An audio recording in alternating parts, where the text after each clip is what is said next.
Il est impossible que celui qui prie puisse pécher. Parole tirée de Saint Jean Chrysostome. Comment comprendre une telle parole?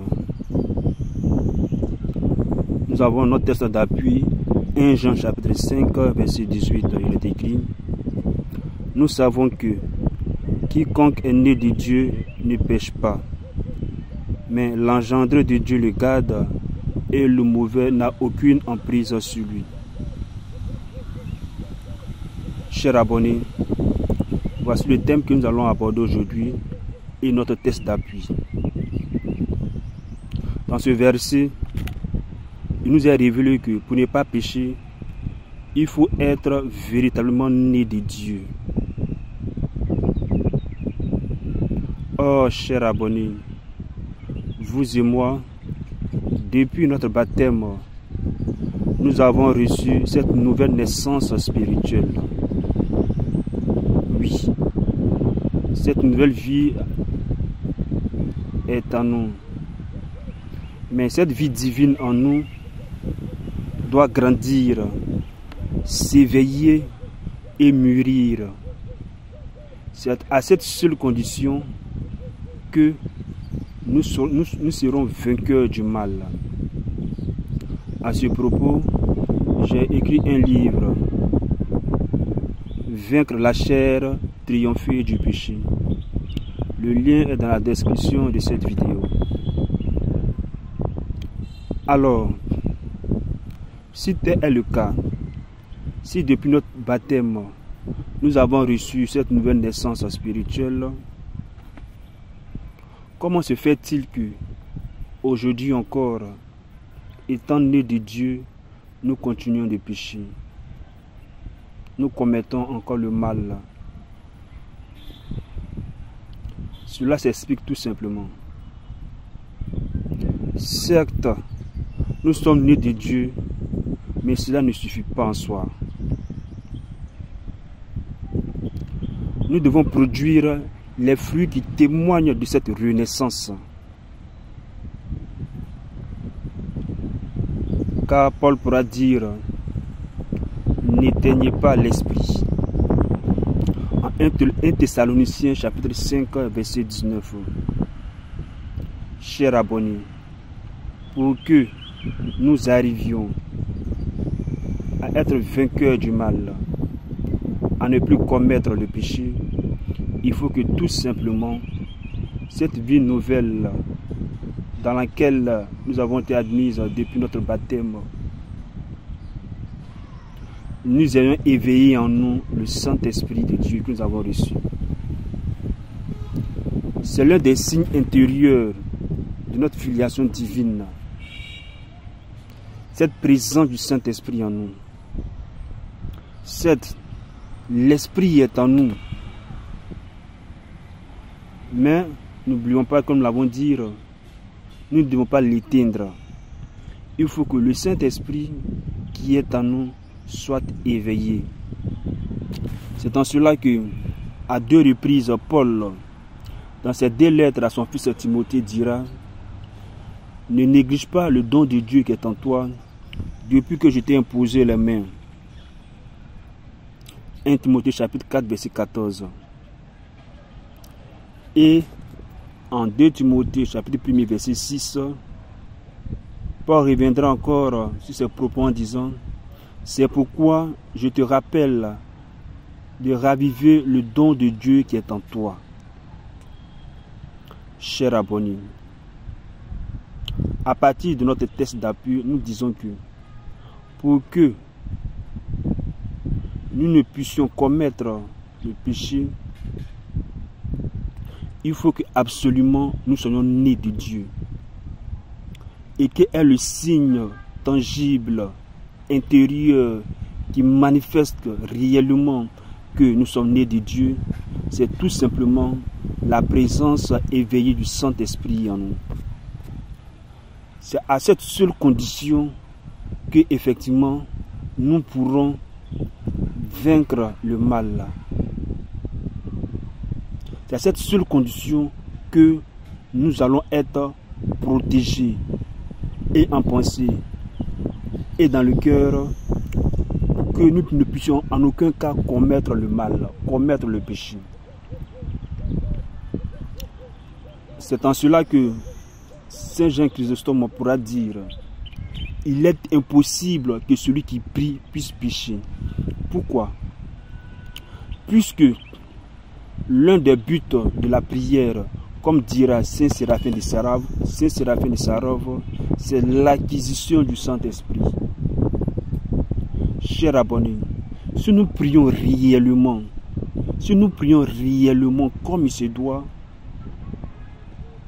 alors cette grâce reçue au baptême qu'est le Saint-Esprit doit être éveillée en nous.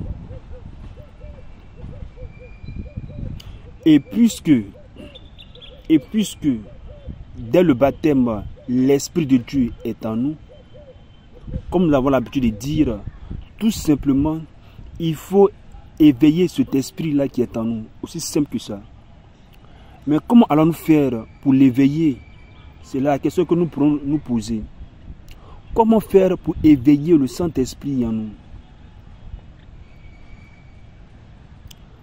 Comme le disent les pères de l'Église, plus que tout, la prière, et rien que la prière, devient l'unique nécessaire à accomplir pour éveiller en nous le Saint-Esprit de Dieu. Oui, la prière, et rien que la prière peut éveiller en nous le Saint-Esprit. Or, la question que nous pourrons nous poser, est-ce que jusqu'à ce jour, n'avons-nous pas prié? Est-ce que jusqu'à ce jour, n'avons-nous pas prié? Certes, nous avons prié. Mais puisque nous avons pour objectif de veiller en nous le Saint-Esprit, tout simplement, lorsque nous allons désormais prier, il nous faudra tout simplement prier avec le cœur. Pour éveiller l'Esprit de Dieu qui est en nous. Aussi simple que ça. Lorsque nous allons prier, il nous faudra prier en y mettant notre cœur.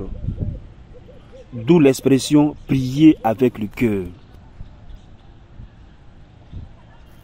D'où l'expression prier avec le cœur.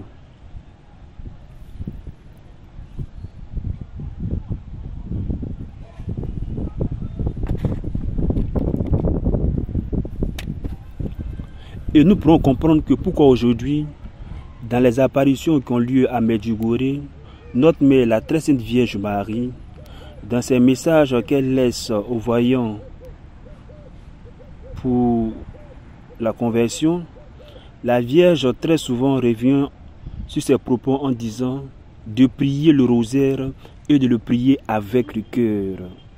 De prier le rosaire et de le prier avec le cœur.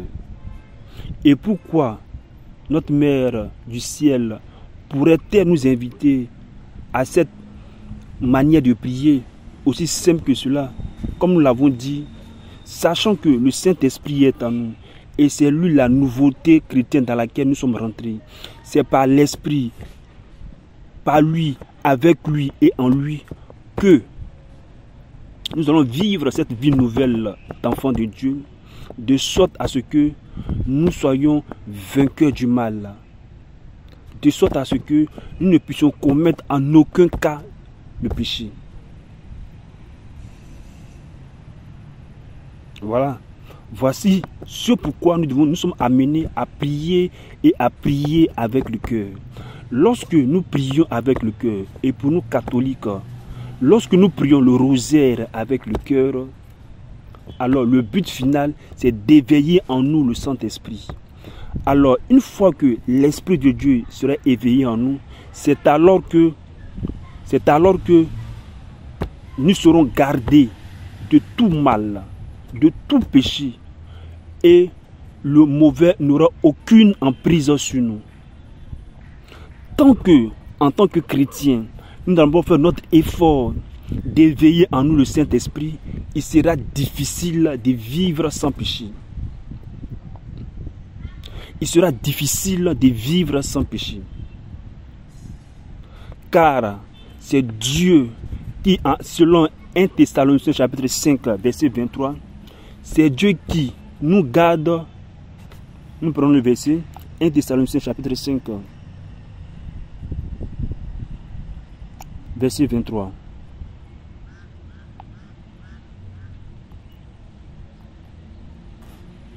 Il est écrit que le Dieu de la paix lui-même vous sanctifie tout entier.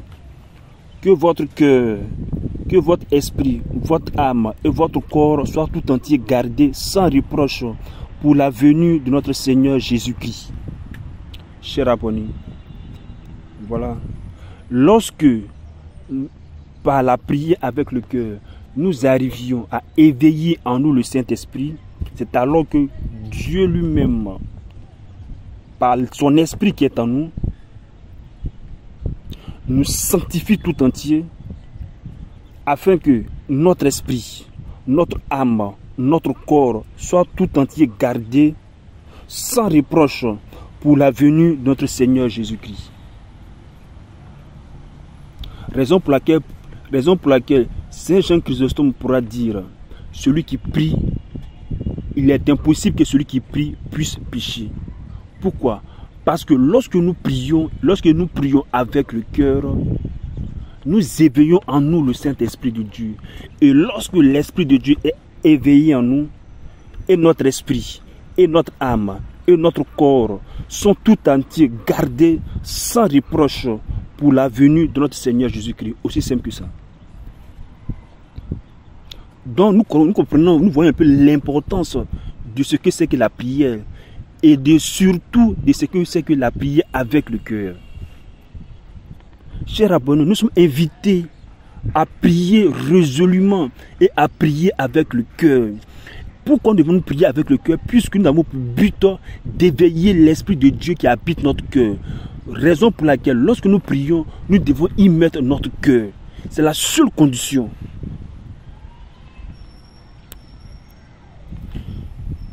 On pourrait se demander que signifie bien prier avec le cœur. On pourrait se demander que signifie bien prier avec le cœur. Ce qu'il faut savoir de la prière avec le cœur, comme son nom l'indique, c'est prier en y mettant son cœur. C'est s'écouter dire les mots que nous prononçons dans la prière. Cela aide à ne pas être distraire, à nous concentrer et à nous écouter prier.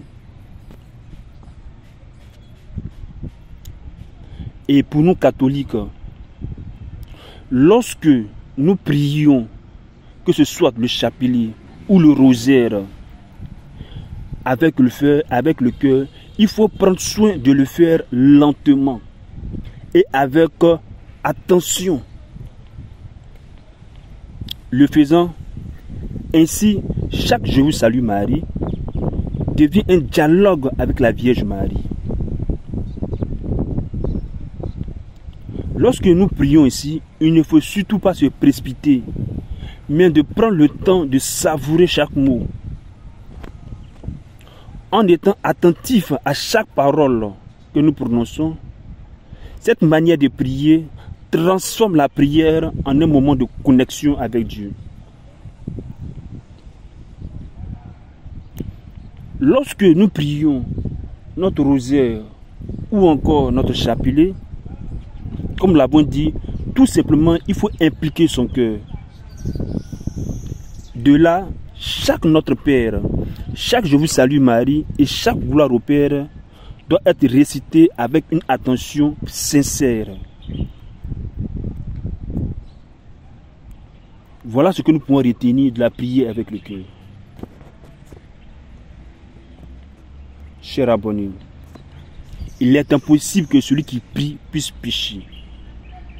Il est impossible que celui qui prie avec le cœur et qui, par grâce de Dieu, arrive à éveiller en lui le Saint-Esprit, il est impossible qu'une telle personne puisse pécher, puisque l'Esprit de Dieu le garde du mauvais au point que celui-ci n'a aucune emprise sur lui. C'est ce à quoi nous sommes appelés à accomplir depuis que nous avons reçu le baptême.